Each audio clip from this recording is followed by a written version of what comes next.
Breaking news, breaking news, breaking news. Yo, is Lil Durk a target in prison? Put it in the comments. Somebody let me know if Lil Durk is a target in prison. Because you know when you're famous, they go at you. That's where the extortion come in, the soft pressing come in, the hard pressing, the guerrilla pressing, all types of pressing coming in. Because dudes is in there, they tight for the holidays. It's New Year's, Happy New Year's to everybody. And then now all of a sudden, here go this dude in here, he getting all the mail, he getting all the letters, he getting all the attention. It's like, nah, I'm not letting nobody have this. So y'all tell me, put in the comments, man. Keep it going, keep it going, keep it going, keep it going, keep it going, keep it going, keep it going, keep it going. Mecca what? Mecca audio, Mecca what? Mecca audio, Mecca what? Mecca audio, Mecca what? Mecca audio. I like the way it's going down. All right, you know what it is. Unique Mecca audio, man. This one here is about Lil Durk. Is he targeted in prison? That's where we at. You wouldn't believe how dangerous fame really is in prison, man. You know how dangerous that really is? Lil Durk is famous and all. That alone could make his situation even worse than what it is because now you have the haves and the have-nots, and now he's a super have. So he's like a king, and there's always gonna be somebody there that want to test his throne to see if he's capable of holding it. We know who his father is. I'm gonna get into that maybe in another video, but he come from strong background. And I know y'all thinking, is he gonna tell? Is he not gonna tell? Put it in the comments. I don't feel he's gonna tell because I know the bloodline he come from, you know, and you can see the way he's moving. Now, prison don't care about your plaques, your money, your followers, none of that. All that he got going on, that don't mean nothing. You know what I mean? Because fame does not equal protection. The bag equals protection. On the streets, fame brings security. In prison, it brings eyes on you. You know, I'm talking about everything you do. You got dudes that sit at the table. And let's ride. You got dudes that sit at the table and, you know, it's like a day room. And while you in there, you know, all the cells is around it and the day room is in the middle. So you could sit at any angle and see everything in the unit. So what they did was turn the inmates into living, walking, speaking, reporting, and calling the institutional phone cameras. So everything that happened, they even got it so sweet in the feds, right? Could we ride? You know, we definitely want to ride. But they got so sweet in the feds that they could pick up the phone and just dial a number like 222 or whatever it is, 555. I don't even know what it is, but it's a number. But they put it up in there, so it's not like I'm saying, "Oh, I'm this gangster and I don't know what it is." I'm just telling you, I don't know what it is. But they put it up all over the jail and let you know if you see a crime to report it on your institutional phone. And people actually sit there and watch you and see everything. That's why you can't do nothing in the prison and get away with it, you know? And then you got the gorillas that sitting there watching. They see he's coming in with a big bag of commissary. They say he's getting big stacks of mail. He's getting visit, you know. Come on, dog. I mean, he buying all the sneakers off the dude, come on the compound and knew his glasses. And he looking like Lil Durk in there representing, you know. Watch when he sell a pitch out, you know. But that's where we at. And like I said, on the streets, fame brings security, and in prison, it brings eyes on you. Everybody knows your name before you even touch the yard. Like every prison I went to, they say, "Oh my God, Unique here. Oh, we're gonna eat now. We're gonna eat now," because I was known for making it happen, to shake and bake, so that, you know, currency is circulating on the compound, right? Fame turns you into a question mark. Even while you hustle on the compound, I had dudes that were targeting me and looking at me. Yeah, I'm just keeping it 100. You know what I mean? But you had to know how to maneuver around them because, you know, a lot of them is not really thinkers. You know, all they know is guerrillaism. So as long as you don't show you fear, you don't have to worry about, and you ain't really trying to crash out because more of what you owe on the, you know, people owe you is out there. than the little bit there, but that's where you be fighting for what we call in prison the principle of it. The principle will get you killed. I'm just letting you know how that works. And I feel like hitting a little music with this. I don't know why I ain't turning the music on, but we're gonna get a little music with this, right? But that's where it's at. What fans think versus reality, right? Fans think money buys safety in prison. Nah, it don't work like that. You're not just gonna buy no safety in no prison. It just don't work like that, you know? Now, you have the commissary joint, right?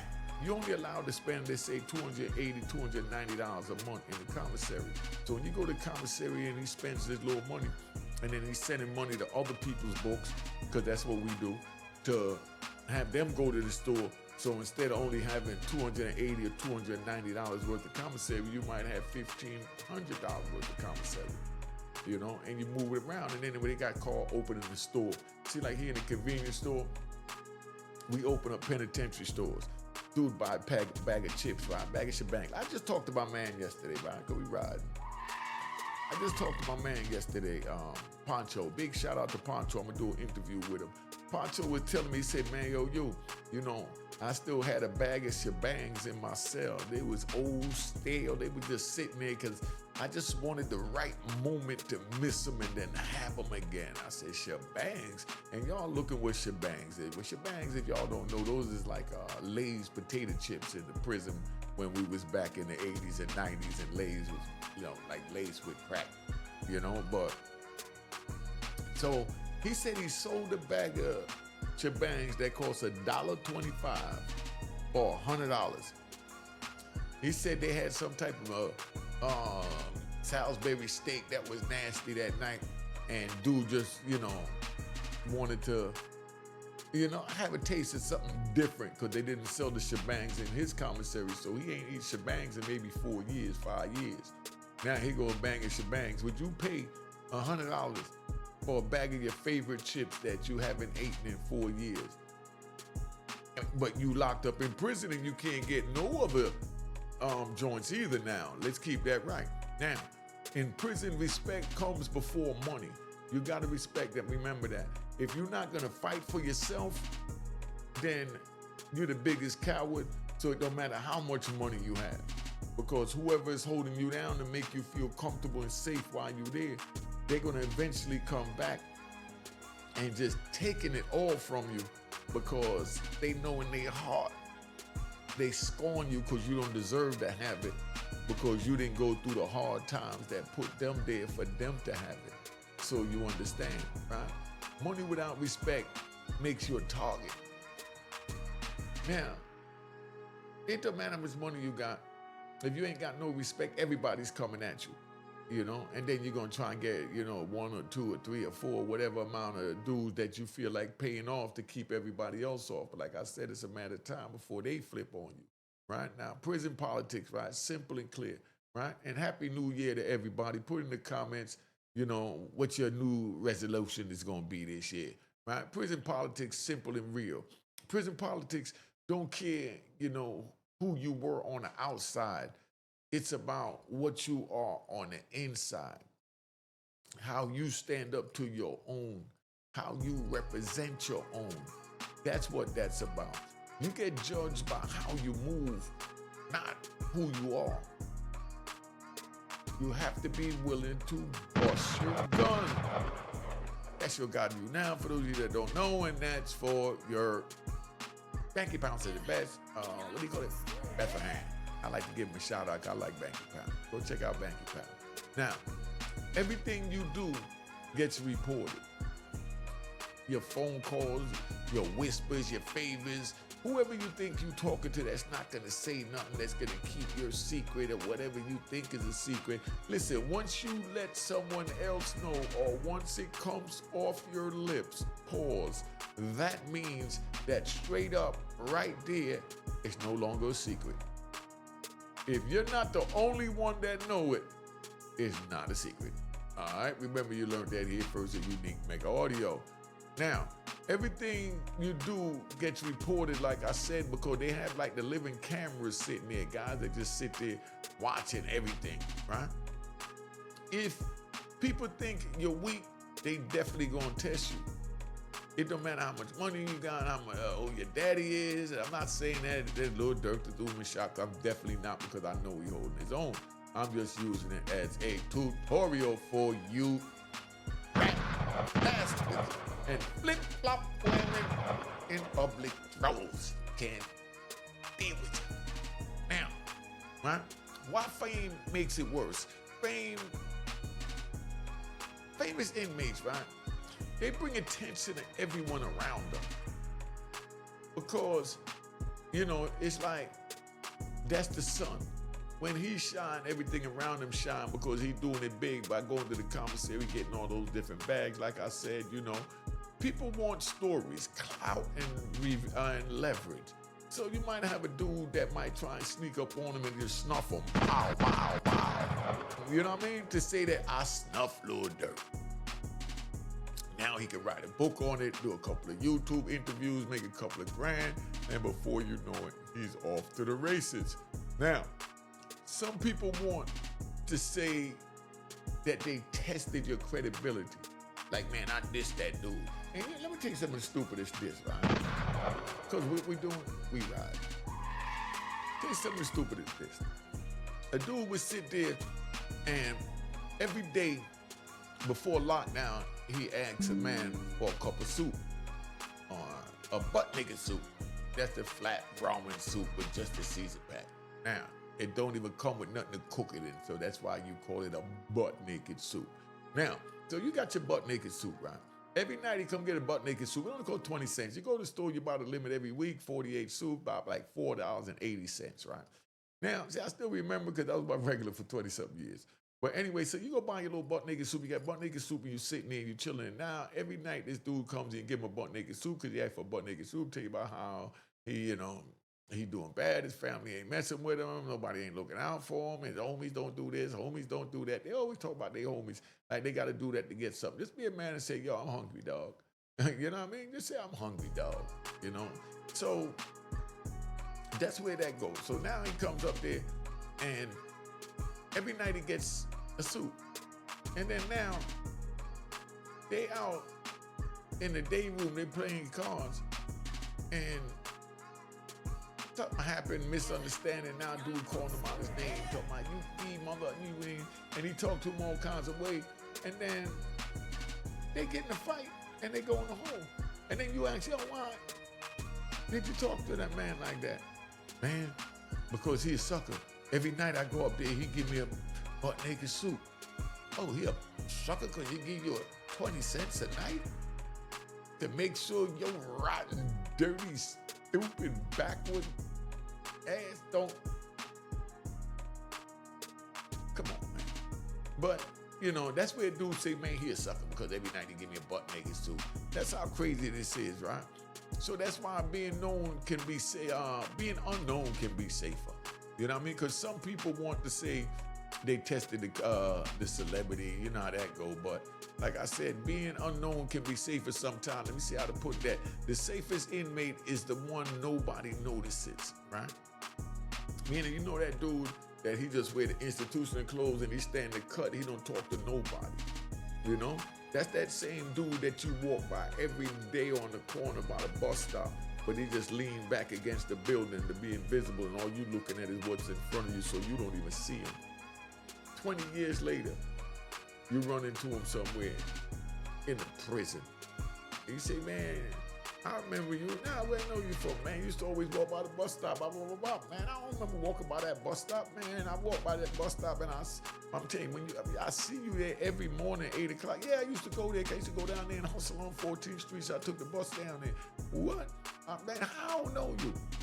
Because that was the one that wanted to be unknown. He laid in the cut, but he knew and saw everything, but spoke nothing.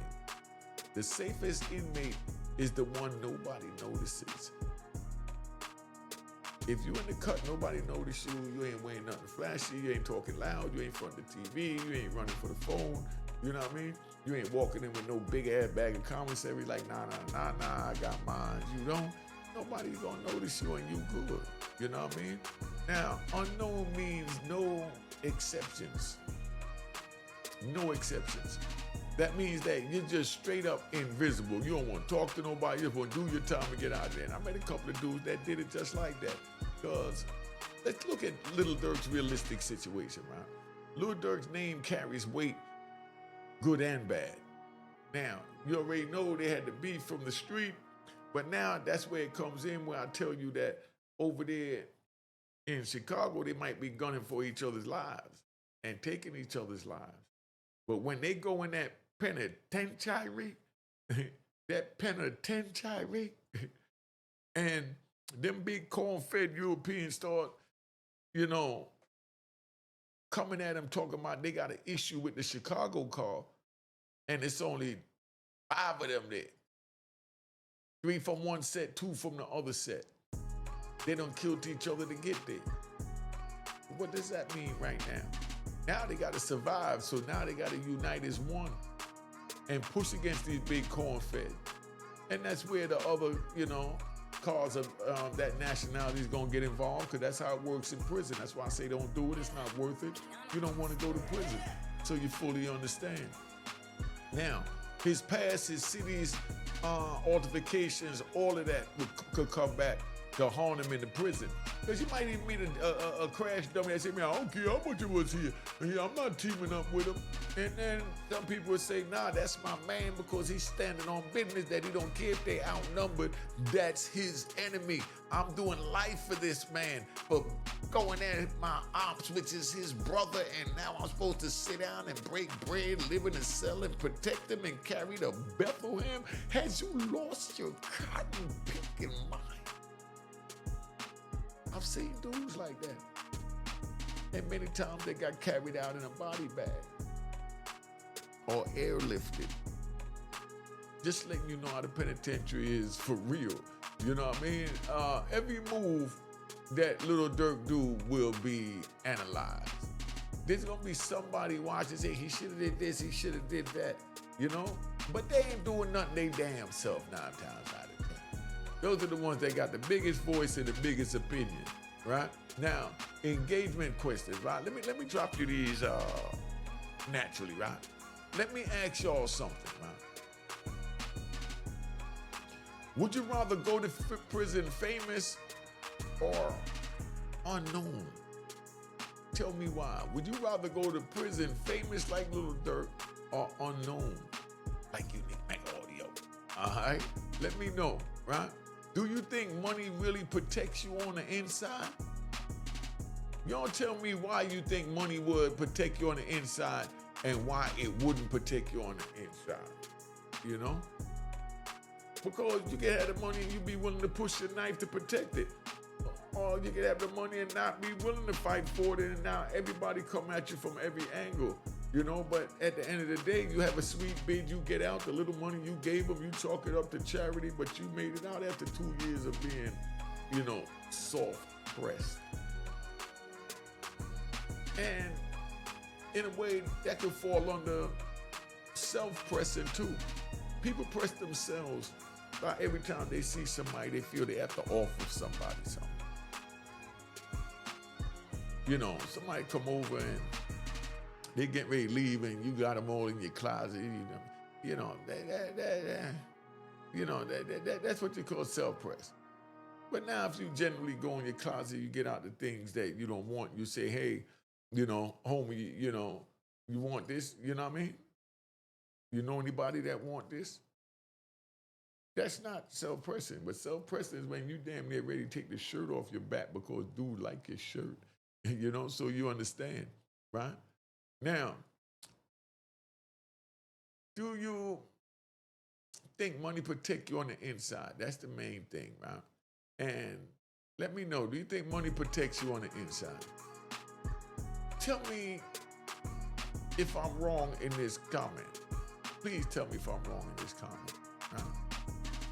Fame changes everything, even survival. Fame changes everything, even survival. Please, prison don't reward popularity, it tests your character. Prison don't reward your popularity, no matter how popular or how famous you are. tests your character. Prison shows the world who you are, because now you don't have these people around you. You know everything around you is brought. Whatever you paying for somebody doing the prison for you, do your laundry, clean your cell, and you get all that done. You know, you got dudes that do that, and there's nothing wrong with it. That's how they survive, you know? Drop your thoughts, right? Drop your thoughts. I want to hear what y'all think about this video and this topic. Drop your thoughts. Let me know what y'all think about this video and this topic. Make sure you can subscribe at my daughter's YouTube channel, Juanita Mecca Audio, and make sure you go subscribe at Real Boss TTTV over on YouTube, and Unique Mecca Audio Prison Stories and Mecca Audio TV. All right. Cheers, cheers, toast the crime, toast the crime, the crime, the crime, the crime.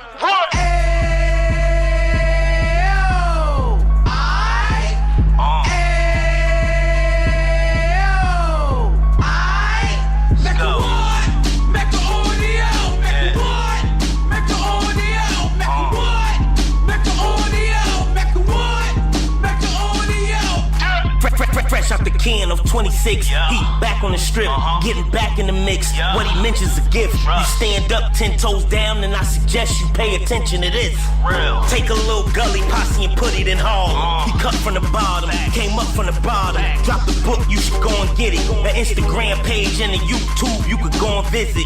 Then you could consider yourself LinkedIn. Sit front row and get Jews from a kingpin. How he went through it, so you ain't gotta go do it. Did not pay attention would be stupid. Talking about a man that probably put your grandfather on. Probably the reason that him and your grams got along. A man that generated millions on the block, did his time, never squealing to the cops, make an audio.